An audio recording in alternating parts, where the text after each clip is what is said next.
Same మళ్ళీ అదే మాటలు వీళ్ళు మాట్లాడుతున్నారు.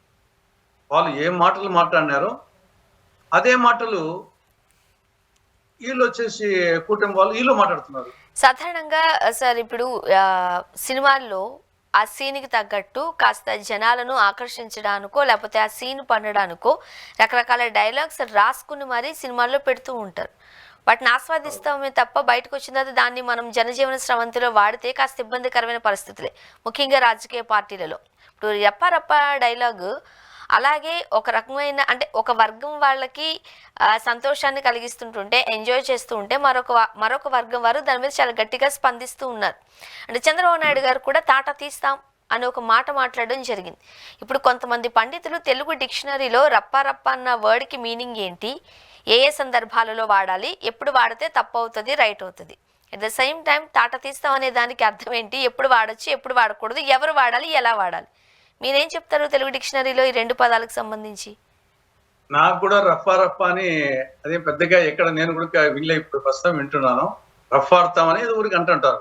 కానీ దానికంటే వాళ్ళు వాడిన పదం ఏమంటే గంగమ్మ తిన్నాల్లో పొట్టేళ్ళు తలలు నరికినట్టు నరుకుతాం అనేది అది వచ్చి హింసాత్మక సెంటెన్స్ అన్నమాట. రఫా రఫా అనే దానికంటే ఏమంటే రఫా రఫా అని కొంచెం పలికేదానికి అది తగ్గేదేలే అని ఎట్లా పాపులర్ అయిపోయిందో ఆ విధంగా వచ్చేసి రఫా రఫా వర్డ్ పాపులర్ అయింది. కానీ యాక్చువల్ దానికంటే ప్రమాదకరమైనటువంటి పదాలు సెంటెన్సెస్ ఇదన్నమాట. గంగమ్మ తిన్నాలలో యాటలు నరికినట్టు తలకాయలు పొట్టేళ్ళ తలకాయలు నరికినట్టు నరుకుతాం అనేది చాలా తీవ్రమైన పదజాలం వచ్చేసి ఇప్పుడు మాటలు అంటారు.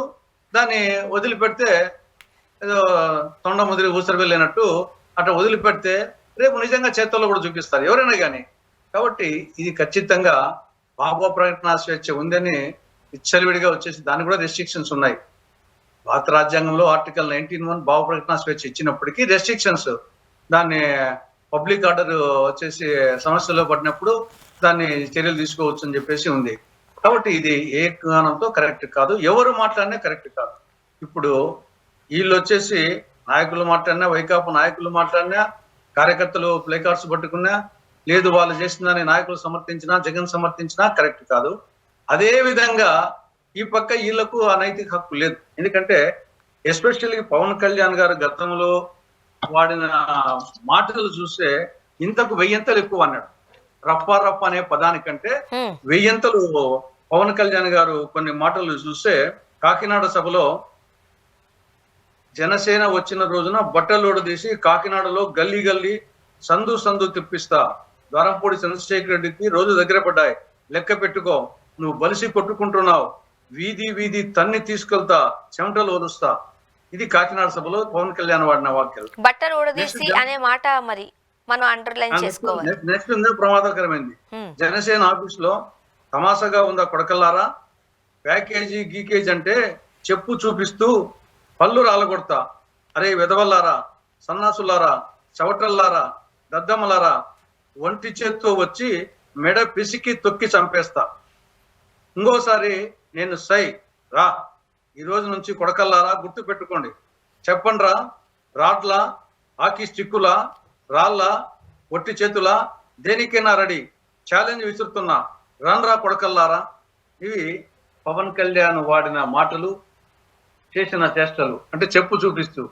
కాబట్టి ఏం తక్కువ దీనిలో ఏమంటే కాల ప్రవాహంలో గతాన్ని మర్చిపోయి రీసెంట్ గా వచ్చినట్టు చెప్పుకుంటాం. కాబట్టి మనకు రీసెంట్ దాని మీదనే రప్పా రప్పా అనే దానికంటే అవి చాలా భయంకరమైన మాటలు వచ్చేసి, రప్పా రప్పా దానికంటే చాలా భయంకరం వచ్చేసి 1000 రెట్లు భయంకరమైన మాటలు.